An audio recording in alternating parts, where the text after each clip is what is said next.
Bom dia, pessoal. Tudo bem com vocês? Tudo? Tudo. Então tá bom. Então vamos começar aqui a nossa aula de hoje. Com essa turma feliz, né? Sorridente. Página 52. Figuras de linguagem, ironia e eufemismo. Nós vamos aprender aqui mais uma figura de linguagem. Nós já vimos assonância, aliteração, antítese e paradoxo. Agora nós vamos ver ironia e eufemismo, tá? Bora lá. Na unidade 4, você estudou sobre algumas figuras de linguagem bastante comuns no dia a dia. Aí, ó, aliteração, assonância, antítese e paradoxo. Agora você conhecerá mais duas figuras, as quais podem ser muito observadas em letras de música, na poesia, na conversa entre amigos, entre outras situações, tá? Pense então sobre os exemplos a seguir. Olha aí. Fale mais alto, José. Não estão escutando lá na outra sala de cinema. Esse filme é tão bom que foi um fracasso de bilheteria. Amei o filme, principalmente a parte em que acabou. Isso aí parece o que para vocês? Ironia ou eufemismo? Uma ironia. É mais uma ironia, né? Muitas vezes, quando estamos falando com alguém, ficamos em dúvida se a pessoa quis dizer aquilo mesmo ou estava sendo irônica. Entretanto, em alguns casos, como os exemplos acima, isso fica bem claro. Entendeu? Quando você leu as frases, conseguiu perceber que o que foi dito não era exatamente o que o emissor queria dizer? Que a ironia presente nelas? Óbvio, né? Ficou muito claro. Então, coloquem aí. Sim, se você percebeu. Se não percebeu, coloca que não percebeu. Resposta pessoal. Porém, tá bem claro nessas frases, bem explícita a ironia, tá? A número 2. Agora complete o texto a seguir. Quando dizemos eu vou colocar aí nessa linha, oposto ou sentido equivalente, do que pensamos, com a intenção de satirizar ou ridicularizar, estamos criando uma figura de linguagem chamada ironia. Do grego eironeia, a ação de perguntar fingindo ignorância. Olha pra você ver. A definição de ironia. Ação de perguntar fingindo ignorância. Então, eu coloco oposto quando dizemos o oposto ou quando dizemos o sentido equivalente? O sentido equivalente. Foi dito o sentido equivalente lá naquela frase assim: amei o filme, principalmente a parte em que acabou, ou esse filme é tão bom que foi um fracasso. O que é bom é fracasso? É o oposto. É o oposto, né? Eu tô sendo irônica ali.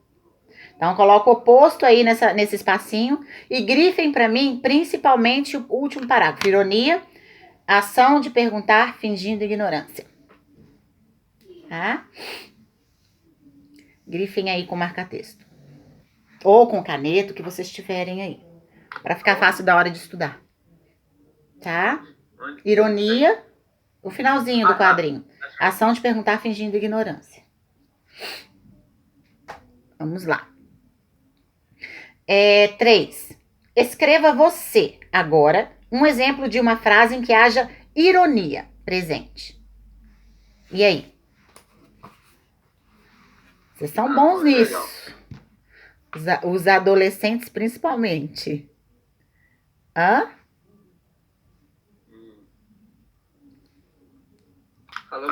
Então, galera, qual que é a frase?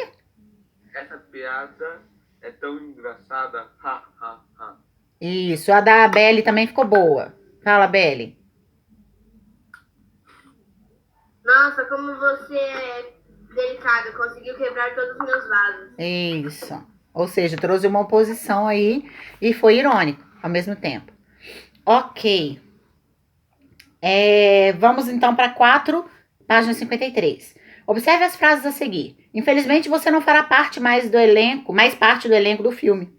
Você atuou tão bem que será demitido. Nas duas frases, ditas de modo diferente, o sentido é o mesmo.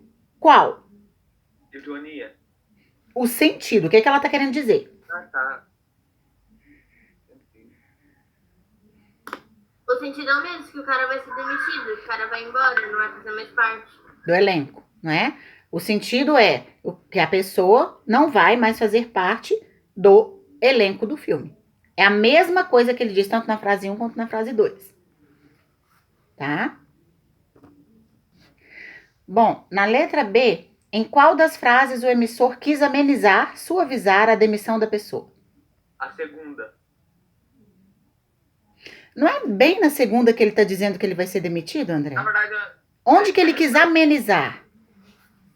Já que ele quis dizer a mesma coisa nas duas frases, onde ele foi menos direto? Infelizmente. É claro que foi onde ele começou dizendo infelizmente. Infelizmente, você não fará mais parte do elenco do filme. Aí depois ele falou, você atuou tão bem que será demitido. Entendeu? E aí ele foi bem direto na segunda frase. Então é na primeira frase. bem, né, professor? Bem irônico também. Também? Então é na primeira frase, coloque aí. Só colocar assim, primeira frase, tá? Letra C. Já na segunda frase, o emissor quis Ironizar a demissão da pessoa. Isso aí. Marque um X aí. Então, olha lá. De acordo com as respostas às atividades B e C, concluímos que podemos dizer a mesma coisa de duas formas diferentes. Uma de forma mais leve e outra de forma mais agressiva, rústica. Quando optamos por amenizar o nosso discurso, utilizando termos mais agradáveis, fazemos uso de uma figura de linguagem chamada eufemismo. Então, grifem para mim. Quando optamos por amenizar nosso discurso, utilizando termos mais agradáveis, fazemos uso de uma figura de linguagem chamada eufemismo. Eu uso muito eufemismo nos meus diálogos. Então... A gente vai melhor mais pra frente, né?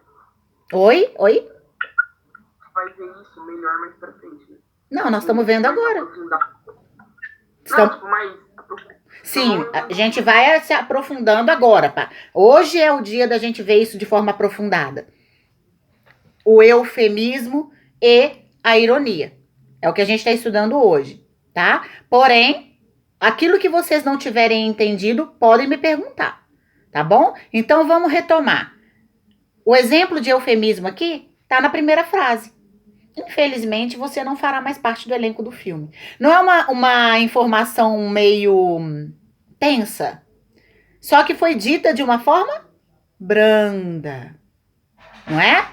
Mesma coisa, convido você a se retirar da sala porque seu comportamento não está sendo adequado. Nunca aconteceu isso comigo ano passado. Não, né, Paulo? Gente, essa é uma forma, é um eufemismo que eu estou usando. Agora, se eu disser assim, por favor, sai da sala porque você está atrapalhando muito a minha aula. Nunca Aí- aconteceu comigo ano passado. Graças a Deus, né, Paulo? E aí, então, eu estou sendo mais incisiva. Para que eu seja irônica, eu teria que colocar assim, nossa, você está se comportando tão bem, que eu gostaria que você saísse da minha sala agora. Aí eu tô sendo irônica. Entendeu? Nossa, você tá tão comportadinho. Agora sai daqui. Mas aqui, ficou claro? Vai ficar mais claro, viu, Davi? À medida que a gente for falando um pouquinho aqui. Então, olha lá. Vamos verificar. Olha lá, dizendo exatamente para vocês. Vamos verificar se você compreendeu essas figuras de linguagem. 5. Observe a imagem ao lado. Letra A. A qual das figuras de linguagem podemos relacionar essa imagem?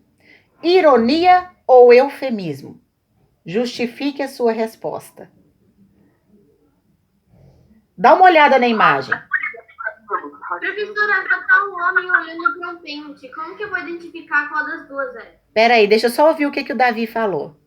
Eu ouvi o que você disse, calma aí. Fale, Davi. Professora, basicamente, Chega com a boquinha aí perto do microfone, por favor.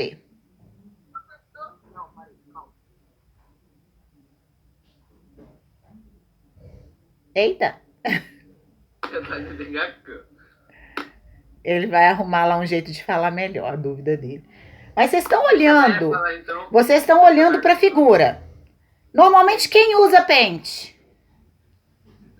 quem não é careca. Tem cabelo. Já é. Quem tem cabelo. A pessoa que está aí tem algum cabelo na cabeça? Mas vai que ele use para pentear a barba.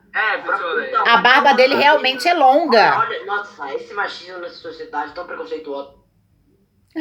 Dá uma olhada. Ele olha pro pente assim com uma cara tipo, quem é você? O que vocês acham que tá rolando aí?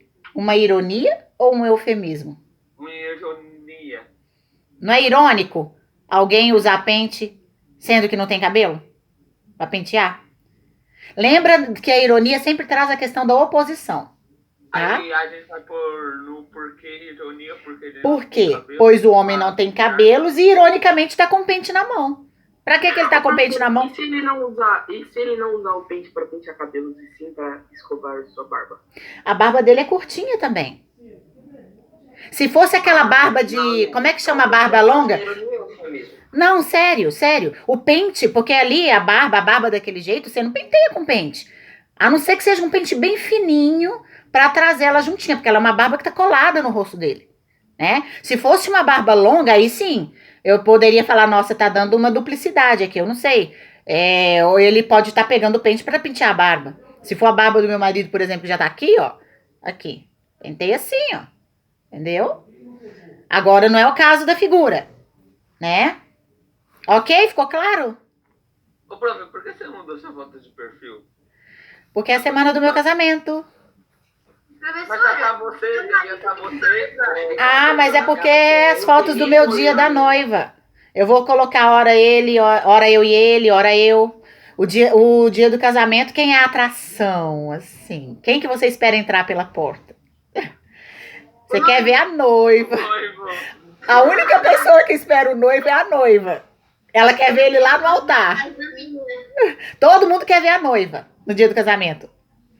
Bom, eu vou postar outras aí durante a semana, vocês vão ver. Professora, seu marido tem barba grande? Tem, ele deixou crescer. Professora, não atrapalha? Não. Atrapalhar o quê? Professora, eu também tô deixando crescer. Se eu ter um marido ou namorado barbudo, imagina. Não. Não tem. Podem rir quando eu tiver uma costeleta assim, ó. Professora, quando você vai beijar ele, professora, não incomoda a barba? Não. A pergunta que eu faço. Não nasce barba na boca, meu. Só aqui, ó. Mas nasce aqui em cima. Quando ela vai beijar com a boca, não com a bochecha, mano. Fica lisinho assim, fica carinhosinho. Ó. Então vamos continuar. Galera, letra B, o que tá dizendo aí? Construa uma frase em que seja possível reconhecer a figura de linguagem que você iniciou no item A. Então vamos construir uma frase baseada nessa figura aí que... Sou careca, vou pentear meu cabelo. Não. Aí você tá dizendo, né? Você não tá sendo irônico. O que você tem que colocar aí é uma frase que traga um pouco de ironia. Por exemplo... Nossa, você é tão cabeludo que nem precisa de pente pra pentear seu cabelo. Não, aí no caso... Aí, no caso, ele tá olhando pro pente, vamos falar dessa relação. Tipo, você pode colocar...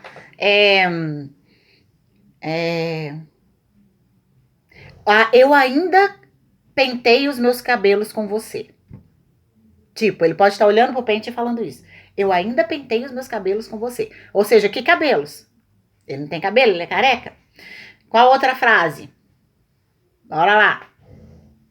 Você é tão bonito que eu vomitei. Não, nós estamos falando aí do pente, da relação do careca com o pente. Não sou cabeludo que vou pentear meus cabelos. Isso. Entende? Você tem que trazer um pouco de ironia, e a ironia, ela trata das oposições de ideias, né? É exatamente aí que mora a ironia. Então, ficou claro, é mais próximo da nossa realidade essa figura de linguagem. Vamos continuar vendo lá para a gente ver o que é eufemismo de fato. Número 6, na página 54.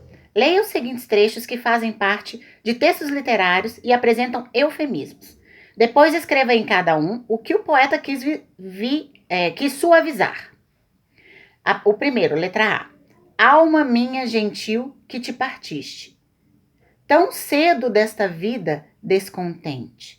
Repousa lá no céu eternamente e viva eu cá na terra sempre triste. Do que ele tá falando aí?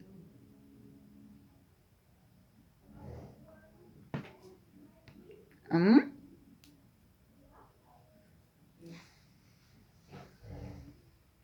que ele está querendo suavizar? Ou seja, o poema normalmente fala de uma forma muito bonita de alguma coisa, né? Os poemas são, assim, muito característicos aí dos eufemismos. Ocorre muito em poema. Você vai falar de uma coisa que é triste de uma forma linda. Ah, ele tá falando, tipo, de alguém que morreu? Ele está falando da morte, né? Ele suavizou a morte, ou seja, alma minha gentil que te partiste. Porque tá falando por exemplo, como se fosse uma pessoa que foi pro céu eternamente e ele vai ficar aqui triste. Triste, Ou seja, ele falou da morte de uma forma suave, de uma forma bonita. Ele não falou, ai, como a morte é terrível, eu me acabo de chorar. Ou seja, ele trouxe uma situação que é uma realidade para todo mundo, que é a morte, é triste, só que de uma forma bem branda, bem leve. Então aí ele estava falando da morte, ok? Então a frase que põe repousa lá no céu eternamente? Não, aqui não pediu para você colocar a frase, aqui pediu para você escrever em cada uma das letras, em cada poema, o que ele quis suavizar. O que ele quis suavizar nesse poema? A morte. Né? É isso. Sempre se curta a morte. Agora e a letra B? Verdades que esqueceram de acontecer. O que são verdades que esqueceram de acontecer? Ele tá falando do quê? Desejos que ele não conseguiu. O que são verdades que a gente esquece, que esquecem de acontecer? São verdades que esqueceram de ser faladas? E quando você esquece de dizer as verdades, você diz o quê? Mentira. Isso. Ele definiu aí a mentira de uma forma branda. É o mesmo que eu falar pra vocês assim, em vez de eu falar pra você assim, você disse mentiras pra mim. Eu falo, você disse inverdades. Ou seja, eu coloquei a palavra mentira de uma forma mais branda. E aqui, como é um poema, ele também fez isso. Verdades que esqueceram de acontecer. São as mentiras. Ok? Letra C agora. Até que um dia deste o grande mergulho nas trevas. O que é isso? Ele foi pro inferno? Isso. É bem isso. O inferno. A ida para o inferno. Vocês estão vendo que existem formas brandas de se falar coisas terríveis? O eufemismo faz isso. E isso ocorre muito nos poemas. Oi? Você move seu celular para um lado, você fica mais escura. Sim. É porque, na verdade, se eu abro a janela do meu quarto, vocês não vão conseguir me ver, porque o sol bate direto aqui agora de manhã. E aí, com essa luz, ela... Porque você tá reclamando do fica sol ruim. Só um minutinho, professor. Já deu pra perceber. Nossa, é igual a janela do Ricardo. Ricardo, vá para lá, Luiz, meu amigo. Misericórdia, Senhor. Pronto, professora. Agora tem um Deus do meu lado. Pois é, um anjo de luz. Bora lá, continuando. Agora nós vamos falar sobre o uso dos porquês. Lembram que a gente viu isso? Ah, não, pessoal, de novo isso. De novo isso. Você sabe por quê? Porque você precisa saber quando usar os porquês na hora de escrever, gente. A gente usa muito. Não é só um porquê pra tudo? Não. Era mais fácil, mas a língua portuguesa não é assim, né? Nossa, a língua portuguesa... Então vamos lá? Eu vou trazer à memória de vocês exatamente aquele texto impresso que eu passei pra vocês no 7º ano. Ou no 6º, se não me engano. Tá? Só um minutinho. Então, com relação a esse uso aí dos 4 tipos de porquês, vamos revisar? Olha lá no número 1. Releia as frases em que foram empregadas as palavras destacadas. Depois, complete as frases a seguir com a justificativa do uso de cada uma dessas palavras nos contextos acima. Então, vamos lá. Usa-se porquê, qual o tipo de porquê que a gente põe aí, né? Em respostas, ou seja, frases que declaram a causa, a razão de algo. Essa palavra é uma conjunção equivalente a pois. Esse porquê aí, qual que é o que eu falei que a gente usa em respostas? Junto e sem acento. Muito bem. Então, coloquem aí na letra A o porquê junto e sem acento. E depois vocês peguem, grifem, contornem isso aí com marca-texto, que essa aí é a definição dos porquês, tá? Para vocês. E aí vocês podem estudar por memória fotográfica, olhando por aqui para vocês conseguirem lembrar. Então, o primeiro é respostas, junto e sem acento. O segundo, letra B. Usa-se porque em perguntas no início de frases interrogativas. Qual que é o porquê que está sempre no início? Separado com acento. Sem acento. É o porquê separado e sem acento. Ou seja, ele está no começo de frase interrogativa. Ela junta sempre, no caso aqui, uma preposição, que é o por, com um pronome interrogativo que. Esse porquê aqui. O acento tá no final, é a próxima, o porquê. Sim. Não, esse aí é porque separado e sem acento. Então, a letra A e a letra B falou daqueles que são sem acento. Olha a memória fotográfica aí trabalhando. O primeiro fala de respostas e o segundo fala de início de frases interrogativas. Letra C e a letra D vai falar daqueles que têm acento.